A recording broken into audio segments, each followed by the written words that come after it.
бүгінгі ғылым мен техниканың қарқынды дамып, еліміздің экономикасы өсіп, үкімет үдемелі индустрияландырудың керемет жобаларын жүзеге асырып отырған кезеңде, ұстаздар мен білім алушыларды география, биология және химия пәндер аясында өткізілетін жаратылыстану ғылымдары мен болашаққа атты апталығымызға шақырамыз.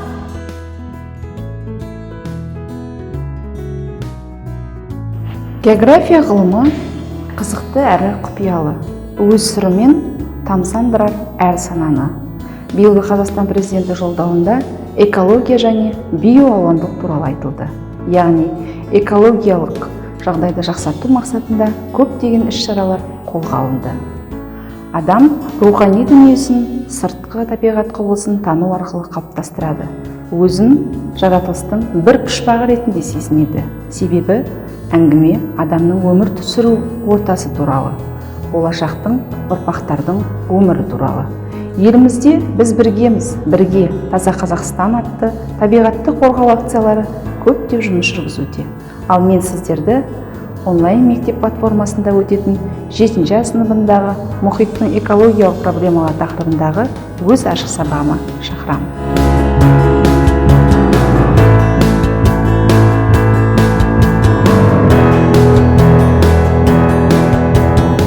Биология ғылымының осы күнге дейінгі зерттеліп келе жатырған сан алуан салалары жетерлік.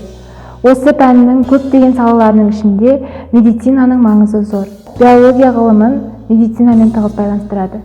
Себебі медицина үшін теориялық негіз болып саналады. Медицина және денсаулық сақтау әрдайым сұранысқа ие, және үнемі білім мен тәжірибені жетілдіруге негізделген. Денсаулық әр адам өмірі үшін аса маңызды. Оның құндылығы жылдар мен жас шамасына қарай көбейеді.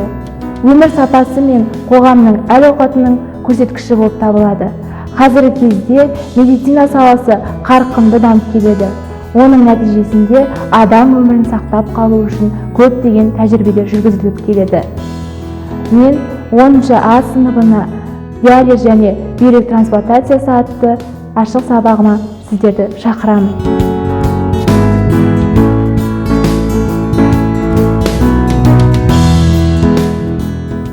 Органикалық химия ғылымдарының ерте қалыптасқан салаларының бірі. Қазіргі таңда органикалық химияның ең ірі маңызды саласына айналды.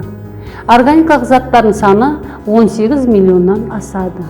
Химиялық индустриядағы өндірістік процестердің көпшілігі органикалық заттарды өңдеуге арналған органикалық синтез өндірісі. Сол өндірістердің бірі полимер материалдары. Осы тақырыпты шәкірттердің бойына сіңірту мақсатында 11-ші сынып оқушыларына арналған жоғары молекулалы қосылыстар химиясының негізгі ұғымдары полимерлену реакциясы атты тақырыбындағы сабағыма шақырамын.